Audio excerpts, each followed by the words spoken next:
Hello everyone. Today in this video we will see about the important terms of the chapter and the other important points.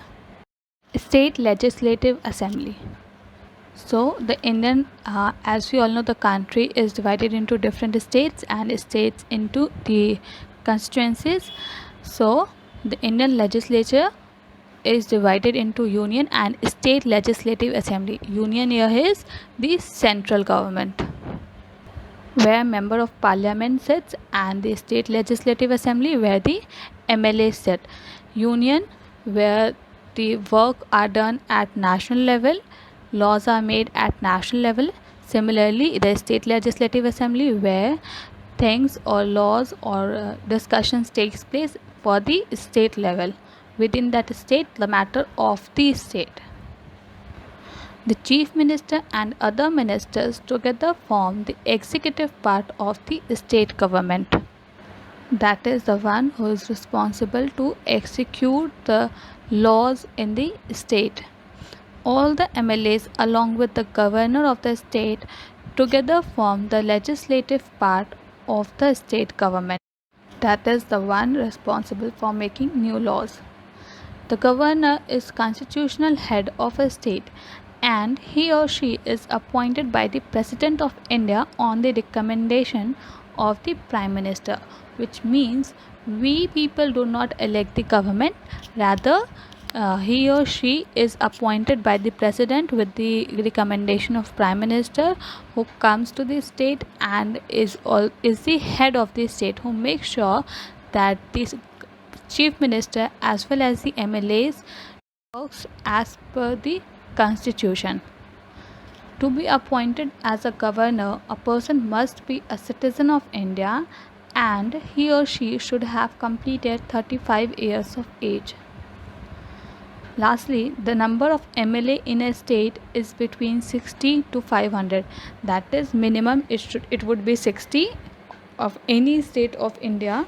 The minimum number of MLA in a state could be 60 and the maximum could go to 500. Key terms and the persons. So, governor. Who is a governor? A governor is the head of a state and is appointed by the central government. Central government provides us the governor, and he or she makes sure that the state government works within the rules and regulations of the Constitution. He or she cannot, that the chief minister or MLAs cannot go beyond the Constitution, and the rules mentioned in the Constitution is followed by them, is the responsibility of the governor to take care of. The next is Chief Minister. Chief Minister is the leader of the ruling party, political head of the state, and he or she has the ruling party and works with the various ministers in the state.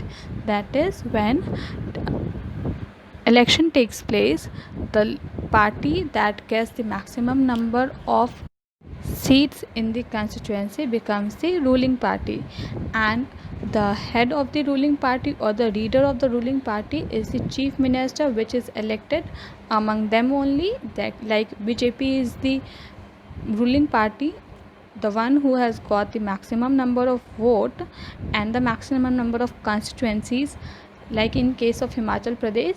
So among all the MLAs there will be a one particular MLA whom the other will elect as the leader, who will become further the chief minister.